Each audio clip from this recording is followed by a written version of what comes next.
Berlatar pada tahun 1127 sebelum Masehi di Persia, sebuah kerajaan sedang dilanda bencana saat jin kafir menyihir semua orang dengan berbagai jenis kutukan yang berbeda-beda, sehingga dukun yang bertanggung jawab atas hal ini pun mengeluarkan sebuah pusaka berupa batu permata merah untuk mengurung jin kafir selamanya.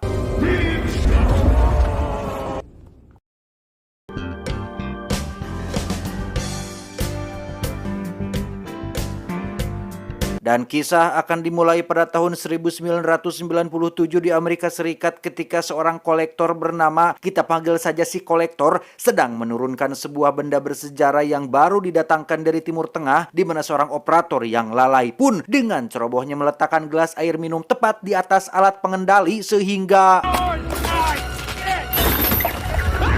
Ya, asistensi kolektor pun tewas tertimpa peti yang di dalamnya terdapat patung berhala peninggalan zaman Persia, di mana seorang pekerja tak sengaja melihat sebuah permata merah di dalamnya dan diam-diam mengambil permata tersebut untuk dijual kepada toko perhiasan. Alhasil, sang pemilik toko perhiasan pun membawa permata itu ke galeri benda-benda antik dengan maksud untuk dijual kembali. Dan perkenalkan, beliau adalah sang pemilik galeri yang nampak begitu tertarik dengan permata merah tersebut. Namun karena belum bisa menaksir harganya, permata itu pun akan disimpan dulu untuk diperiksa oleh penaksir harga benda antik yang cukup ahli. Choosing Regal Auctioneer. Sure. Dan kisah akan berfokus pada seorang perempuan bernama Alexandra yang merupakan penaksir benda antik paling mumpuni di kotanya. Saat ini ia baru saja selesai olahraga bersama dengan teman dekatnya bernama Josh yang sebenarnya sudah lama naksir kepada Alexandra dan beberapa kali sempat nembak bahkan mengajaknya berkencan. Namun karena Alexandra belum bisa move on dari masa lalu buruknya, ia pun terus menolak tembakan tersebut. Malamnya, si pemilik galeri langsung menemui Alexandra dan memintanya untuk memeriksa batu permata merah yang dimaksud. Sekilas Alexandra bisa menebak jika permata ini tak ternilai harganya, yang itu bisa dilihat dari bagaimana bening dan transparannya permata itu tanpa sedikit pun noda di dalamnya. Namun saat dilihat menggunakan mikroskop, Alexandra menemukan setitik noda yang sangat kecil. Dikira itu adalah debu. Ia pun menghembuskan babangusnya dan mengusap permata itu dan tiba-tiba... Penasaran dengan titik noda kecil tersebut, Alexandra pun membawa permata itu pada Josh yang kebetulan bekerja di laboratorium, yang dengan bermodalkan alat-alat lengkap yang ada di tempatnya, Josh langsung melakukan pemeriksaan menggunakan laser hingga muncullah keanehan ketika titik tersebut semakin lama semakin membesar dan... Tepat di saat bersamaan, Alexandra terlihat sedang melatih anak-anak didiknya bermain basket karena memang profesi sampingannya adalah seorang pelatih basket, di mana Alexandra bisa merasakan apa yang sedang terjadi pada permata itu, pertanda bahwa dia memiliki semacam koneksi atau terhubung langsung dengan sesuatu yang ada di dalam permata merah tersebut. Kembali ke lab yang sudah hancur akibat ledakan dan seperti yang sudah diduga, jin yang terkurung dalam permatanya terbebas berkat Alexandra yang sudah menggosoknya. Sial bagi Josh yang harus kebagian apes karena jin dari golongan kafir ini tidak seperti jin-jin konvensional yang kita kenal seperti jin Danjun atau jin Ojini yang akan mengabulkan 3 permintaan, karena faktanya setelah Josh meminta untuk terbebas dari rasa sakit dan penderitaan, si jin pun mengambil jiwa Josh untuk memperkuat kekuatan sihirnya.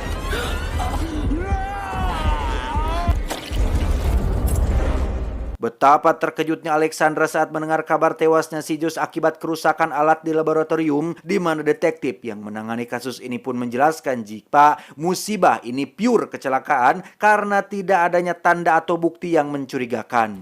Oh. It's for me. Sementara itu, mari saya bawa Anda keluar untuk berkenalan dengan seorang gelandangan yang kebetulan sedang menunggu salah satu pengunjung toko yang berjanji akan memberikan uang kembaliannya, di mana sang pemilik toko yang merasa risih pun langsung mengusirnya dari sana, sehingga si gelandangan pun kuku lutus atau mencaci maki sumpah serapah kepada si pemilik toko yang mengusirnya. And that goes here.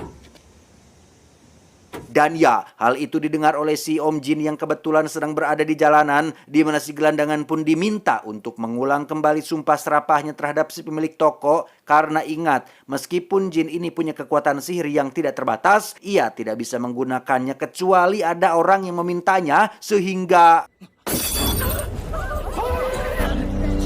Ya, sesuai permintaan si gelandangan, pemilik toko pun langsung menderita kanker dan tewas saat itu juga, sehingga si gelandangan yang menyaksikan hal itu pun langsung ketakutan dan pergi meninggalkannya. Anehnya, ketika si Jin mengabulkan permintaan seseorang, Alexandra seolah bisa merasakan dan mengetahui apa yang dilakukan oleh Om Jin, yang hal itu terjadi karena orang yang sudah membebaskan si Jin adalah Alexandra itu sendiri.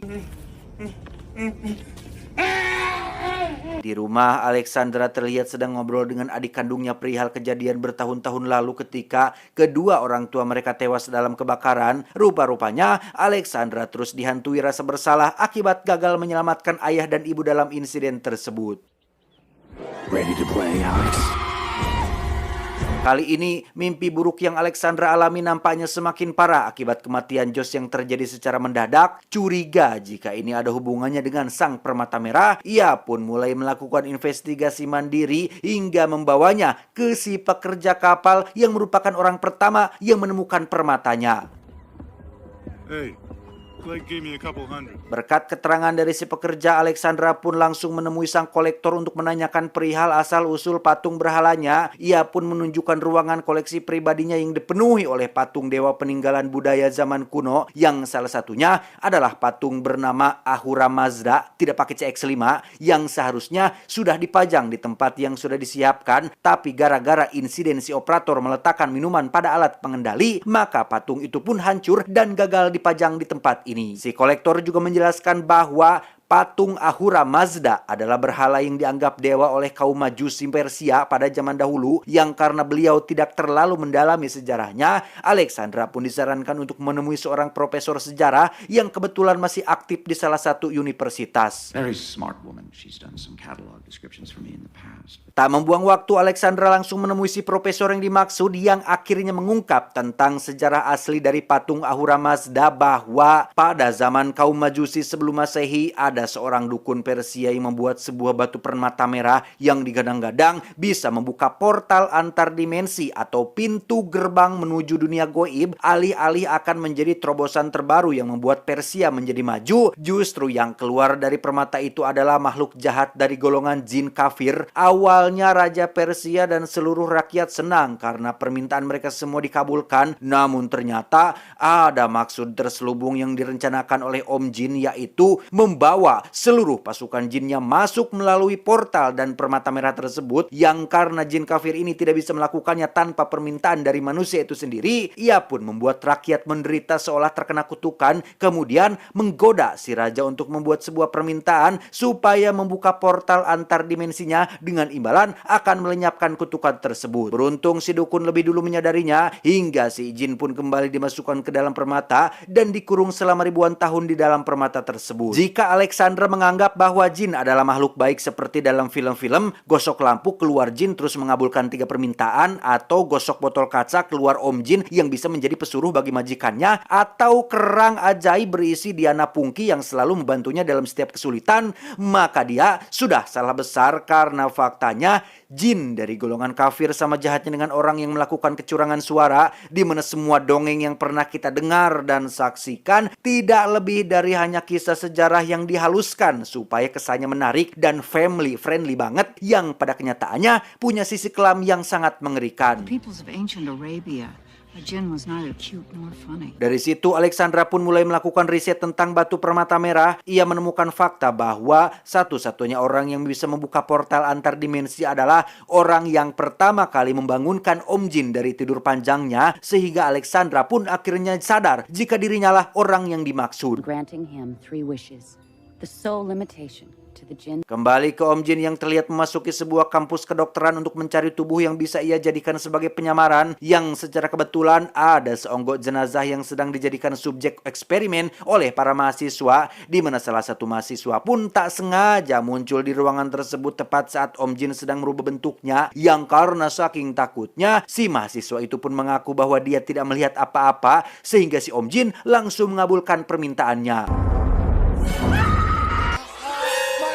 Dalam bentuk barunya, Om Jin pun bisa leluasa berkeliaran mencari orang pertama yang telah membangunkannya, yang tiada lain adalah Alexandra. Namun sebelum itu, beliau harus meningkatkan kekuatan sihirnya dengan cara mengumpulkan jiwa-jiwa manusia yang tersesat dan tidak bertuhan. Salah satunya adalah pelayan toko yang berhasil tergoda untuk mengucapkan sebuah permintaan, yakni ingin terlihat cantik abadi tanpa mengalami kerutan dan penuaan.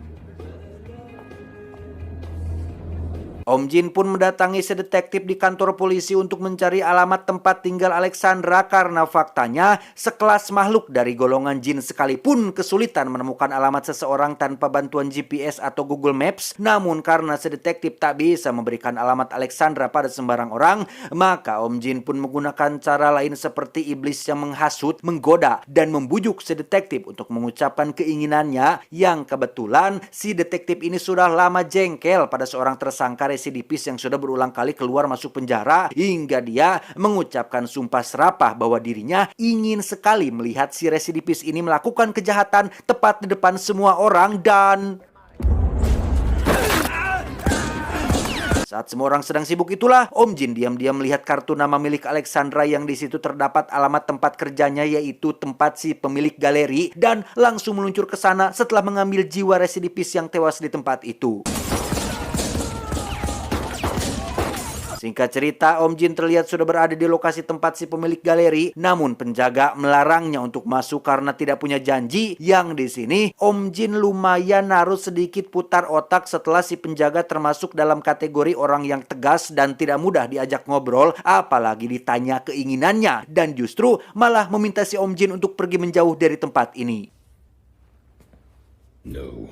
Dan lihat sendiri teman-teman, Om Jin sebenarnya adalah makhluk yang sangat tidak berdaya dan hanya menggantungkan diri pada permintaan manusia. Terbukti dengan permintaan si penjaga yang memintanya untuk menjauh, tubuh Om Jin pun secara otomatis menjauh dengan sendirinya. Namun beliau tak kehabisan akal. Ia mencoba memprovokasi si penjaga dengan bertanya, apa yang harus aku lakukan supaya bisa masuk ke dalam? Si penjaga pun menjawab bahwa Om Jin harus berjalan melewatinya dulu apabila ingin masuk menemui atasannya.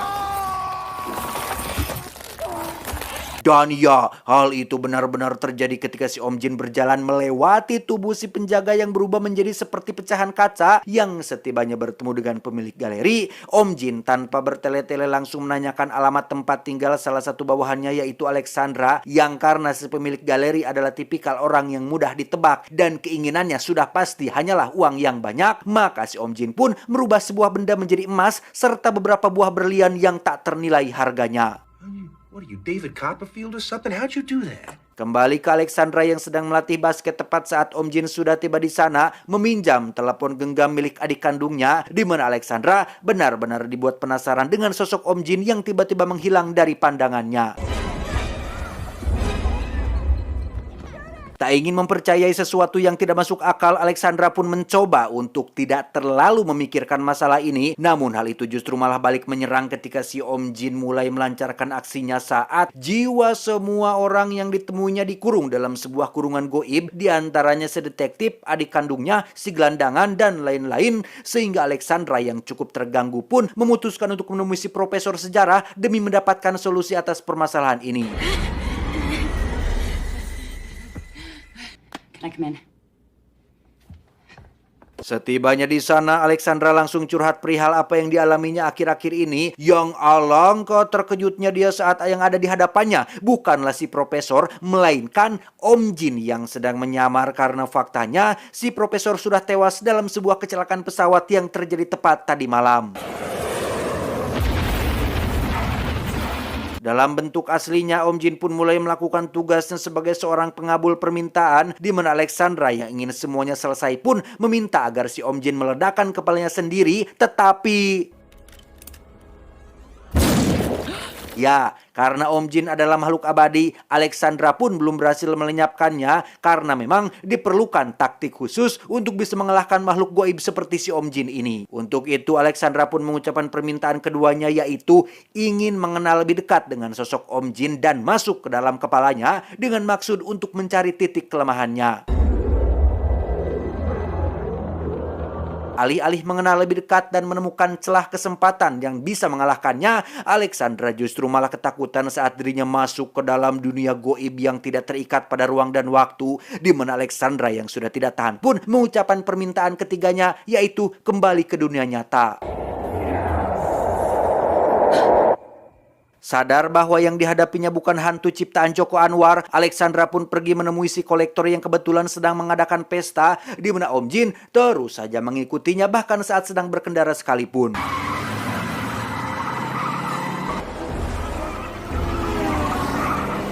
Setibanya di kediaman si kolektor, Alexandra langsung masuk ke dalam, sementara Om Jin yang berwujud manusia lagi-lagi dicegat oleh seorang penjaga yang jauh lebih galak daripada penjaga di tempat galeri, di mana Om Jin menggunakan teknik yang sama, yaitu teknik provokasi untuk memancing si penjaga agar mengucapkan keinginannya, yang dalam hal ini si penjaga sudah sangat muak dengan para tamu yang datang dan ingin meloloskan diri dari jeratan situasi yang dihadapinya saat ini. Dan ya, si penjaga pun terjebak dalam sebuah kotak berisi penuh air, persis seperti pertunjukan sulap yang pernah diperagakan oleh Houdini, sang pesulap ahli meloloskan diri. Meski agak kurang relate dengan permintaannya dan tidak ada sangkut pautnya, tapi cukup mewakili penderitaan si penjaga yang sebentar lagi akan diambil jiwanya. Houdini did it in 2.5 minutes. Kembali ke Alexandra yang niat hati ingin mendapatkan solusi dari sang kolektor, ia justru malah harus terjebak dalam situasi mengerikan ketika si kolektor mengajukan permintaan pada Om Jin, di mana situasi ini persis yang pernah terjadi di kerajaan Persia yang kita lihat tadi di adegan awal, yang ujung-ujungnya akan dimanfaatkan si Om Jin untuk mendesak Alexandra membuka portal antar dimensinya.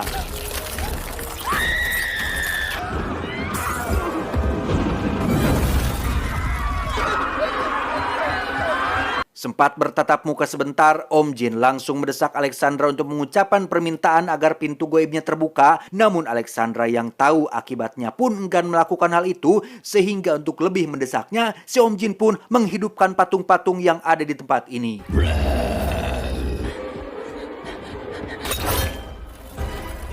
Pada akhirnya, Alexandra pun kehabisan ruang untuk melarikan diri. Ia tidak punya pilihan lain selain membuka gerbang atau portal goibnya demi keselamatan orang-orang di sekitarnya, yang pada titik ini, otak cerdas Alexandra pun akhirnya bekerja keras sehingga mengingatkannya pada berita mengenai si operator yang menumpahkan air pada alat pengendalinya, yang dimana itulah penyebab utama kejadian buruk ini bisa terjadi, sehingga permintaan Alexandra adalah ingin agar si operator tidak minum di tempat kerja pada saat sedang menurunkan patung berhalanya.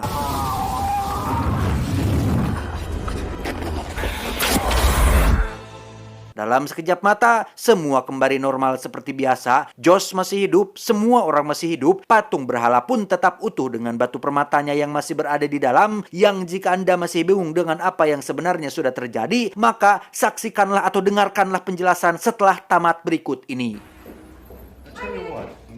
You know what? Tamat, ending yang cukup membagongkan.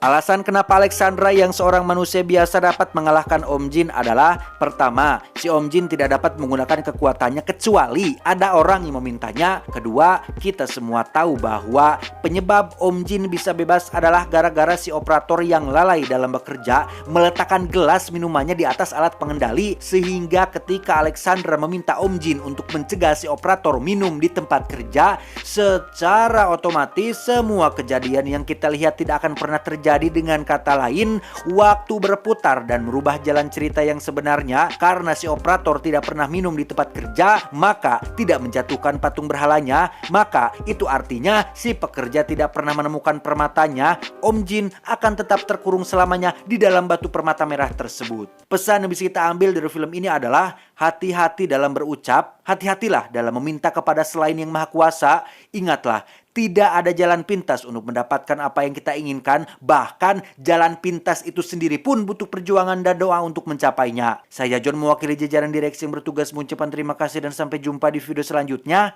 Adios, selangkangan kerang laut.